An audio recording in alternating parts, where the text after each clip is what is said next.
जय माता दी दोस्तों। आप सभी का स्वागत है हमारे YouTube चैनल में। मैं बात कर रही हूँ जुलाई माह के अंतिम 3 दिन 29 जुलाई, 30 जुलाई और 31 जुलाई के धनु राशि फल के बारे में। देखिए, ये जो 3 दिन है ये बड़े ही विशेष दिन होने वाले हैं, महत्वपूर्ण दिन होने वाले हैं, क्योंकि ये जो 29 जुलाई का दिन है ये आषाढ़ मास की पूर्णिमा तिथि है, जिसको गुरु पूर्णिमा, व्यास पूर्णिमा के नाम से भी जाना जाता है। तो बड़ी पूर्णिमा तिथि है ये, और इससे अगले दिन ही सावन माह की शुरुआत हो रही है। तो ये जो जुलाई माह के 3 दिन होने वाले हैं ये हमारी उन इच्छाओं को फुलफिल करने का समय है जो हम हमेशा से चाहते हैं।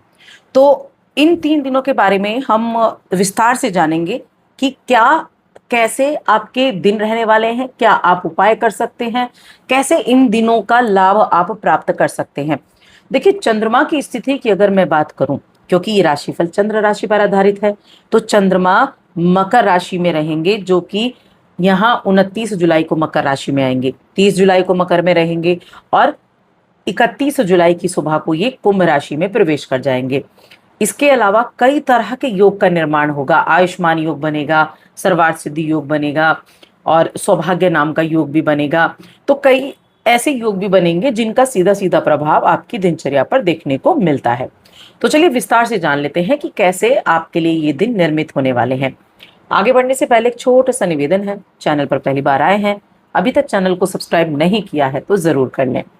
तो देखिए, मैं पहले राशिफल की बात करूंगी और उसके बाद आप इन दिनों में क्या कर सकते हैं उसके बारे में बात करने वाली हूँ।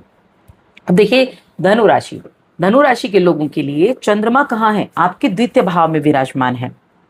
और अष्टम भाव में कौन बैठा है? अष्टम भाव में आपकी राशि के स्वामी बैठे हैं अपनी उच्च की अवस्था में, कर्क राशि में। ठीक है, कर्क राशि में गुरु अस्त अवस्था में, साथ में सूर्य भी। आपके दूसरे भाव में मकर राशि में चंद्रमा बैठे हैं, जो दृष्टि डाल रहे हैं गुरु और सूर्य पर, और गुरु और सूर्य चंद्रमा पर दृष्टि डाल रहे हैं। तो ये जो स्थिति है, एक तो हेल्थ के मामले में देखा जाए तो हेल्थ के मामले में ये तीनों दिन आपके लिए ठीक ठाक रहने वाले हैं। हालांकि थोड़ा बहुत मौसमी कुछ बदलाव, मौसमी कुछ प्रभाव देखने को मिल सकता है, लेकिन वैसे बहुत बड़ा कोई इशू नहीं। हेल्थ आपकी अच्छी रहने वाली है, क्योंकि एट्थ में कौन है? आपकी राशि के स्वामी हैं, 3 दृष्टियां हैं उनके पास, तो अच्छा रहेगा, हेल्थ अच्छी रहेगी। इसके अलावा ये वक्त ऐसा है कि आप अपने साथी के साथ को बहुत अच्छा समय बिता पाएंगे। कहीं मूवी देखने जा सकते हैं, कोई रेस्टोरेंट में कोई सुकून के पल आप बिता सकते हैं, यानी मन को तरोताजा कैसे रख सकते हैं, ये आप इन दिनों में करने वाले हैं। बहुत ही संतोषजनक दिन आपके लिए रहेगा। बेशक ये शनि की राशि है, लेकिन ये जो द्वितीय भाव है ना, ये वाणी का है, ये द्वितीय भाव आपके मुख का है, ये द्वितीय भाव आपके कुटुंब का है, ये धन का भी है। तो ये गोचर आपके घर पर आपके लिए संतोषजनक दिन बिताने का काम करेगा। आप अपने फैमिली की जो एक सुंदरता है ना, उसका एहसास कर पाएंगे।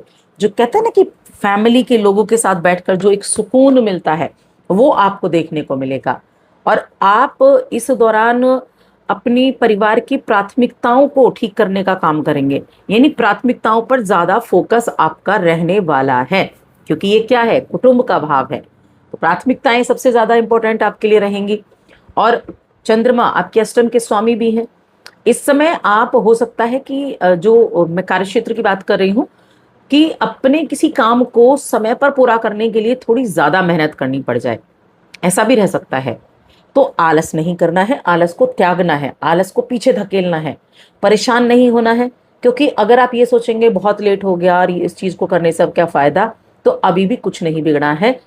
थोड़ी सी मेहनत और कर लीजिए और फिर आप उसी स्थान पर पहुंच सकते हैं जहां आप पहुंचना चाहते थे।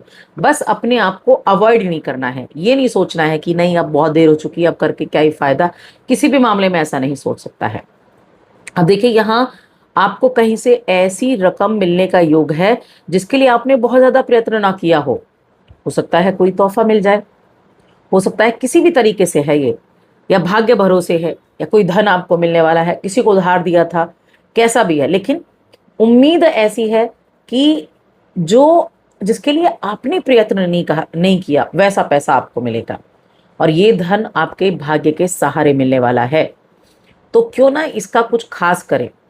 कुछ खास क्या होता है, जो भी मिले उसका 1% आप दान जरूर करें। जिन्हें प्रेम करते हैं उनको भी दे सकते हैं, क्योंकि देखिए जिस तरह से पैसा आया उसमें से कुछ दान पुण्य के लिए जरूर निकालें। और दान पुण्य के लिए सबसे अच्छा दिन कौन सा है? 29 जुलाई। 29 जुलाई कौन सा दिन है? ये है आपके लिए गुरु पूर्णिमा का दिन। गुरु पूर्णिमा का दिन है और देखिए ये समय ना आपके गुरुओं का सम्मान करना, आशीर्वाद प्राप्त करना, ये उनके लिए बहुत ही उत्तम है। साथ में भगवान विष्णु की आराधना करना, सत्यनारायण कथा का पढ़ना या सुनना या किसी ब्राह्मण से कराना, ये आपके परिवार को बड़ा सुकून देने वाला है। तो इन कार्य को आप कर सकते हैं। किसी भी व्यक्ति की दान दक्षिणा से मदद करें, जो आप कर सकते हैं। अन्न का दान, वस्त्र का दान, फल का दान, दक्षिणा का दान, एक व्यक्ति को खाना खिलाए, एक व्यक्ति को कपड़े पहनाए, अपने सामर्थ्य के अनुसार आपको करना है। तो ये दिन आपके लिए बड़ा उत्तम रहेगा और आपके जो गुरु हैं, आपके मेंटोर हैं, उनके आशीर्वाद प्राप्त आप करें। ठीक है, ये आप कार्य करेंगे। और एक और मैं आपको उपाय बताऊंगी जो आपको इस दिन करना है कि अगर आप फाइनेंशियली स्ट्रांग होना चाहते हैं, आपके पास अपॉर्चुनिटी नहीं आ रही है, तो आपका जो वर्क प्लेस है ना, वहाँ जहाँ बैठकर आप काम करते हैं वहाँ आप बैठें। वहाँ बैठकर एक वाइट पेपर लें और उस वाइट पेपर पर रेड पेन से श्रीम लिखना शुरू करें। 108 बार श्रीम लिखें और उसको वर्क प्लेस पर ही आप वहीं पर रख दें। तो ये आपके लिए बड़ा अच्छा रहेगा, ये आप कर सकते हैं। अब जो 30 जुलाई है उस दिन से सावन शुरू हो रहा है। भगवान शिव का बड़ा महत्वपूर्ण समय है, ये दिन है, पूरा महीना भगवान शिव को समर्पित है। देखिए सावन के जो सोमवार है ना, उनको हम बहुत इंपॉर्टेंस देते हैं, वो इम्पोर्टेंट है, लेकिन ये पूरा महीना ही उतना ही इम्पोर्टेंट है। बहुत सारे लोग आप देखेंगे अपने आसपास कि पूरे सावन के महीने व्रत करते हैं। मैं ये नहीं कह रही हूँ कि आप भी व्रत करें, लेकिन हाँ आप एक कार्य कर सकते हैं। इस पूरे महीने पहले दिन से ही संकल्प लेकर शिवलिंग का अभिषेक करें। जलाभिषेक आपको करना है। भगवान शिव की पसंदीदा चीजें आपको अर्पित करनी है। आप सभी को पता है कि क्या उनको पसंद है। बेलपत्र है, धतूरा है, सफेद चंदन है, ये अर्पित करें और महामृत्युंजय मंत्र का जाप करें। रेगुलर बेसिस पर 30 दिन आपको करना है, मन में कोई भी संकल्प लेकर। ये जो समय है ना, ये आपकी इच्छाओं को पूरा कर सकता है। और जब भी कोई जरूरतमंद दिखाई दे, जिस तरह से आप हेल्प कर सकते हो उस तरह से करें और सात्विक रहें। ये कुछ कार्य हैं जो आपको इस महीने करने हैं। और फिर देखें, भगवान शिव को ऐसे ही भोलेनाथ नहीं कहा गया, क्योंकि वो भोले हैं, वो आपके थोड़े से प्रयास से भी मान जाते हैं। तो ये आप कार्य करें। बाकी हम इन 3 दिनों में अगर देखें आपके लिए, बिजनेस करने वाले लोगों के लिए कैसा है, तो बिजनेस करने वाले लोगों के लिए मिला जुला समय है। परिवार का पूरा सपोर्ट रहेगा और आप परिवार के प्रति समर्पित भी रहेंगे। वैवाहिक जीवन में आपकी जो सुस्ती है ना, वो कई तरह के कामों पर पानी फेर सकती है, तो थोड़ा उसमें ध्यान रखना है। प्रेम जीवन के मामले में मिला जुला यहाँ समय रहने वाला है। तो कुल मिलाकर ये 3 दिन धन संपत्ति के मामले में अच्छे हैं, परिवार के मामले में अच्छे हैं और स्वास्थ्य आपका अच्छा है। हाँ, पार्टनर के साथ थोड़ा सा नोकझोंक की स्थिति जरूर हो सकती है। तो बस आज की इस वीडियो में इतना ही। जय माता दी।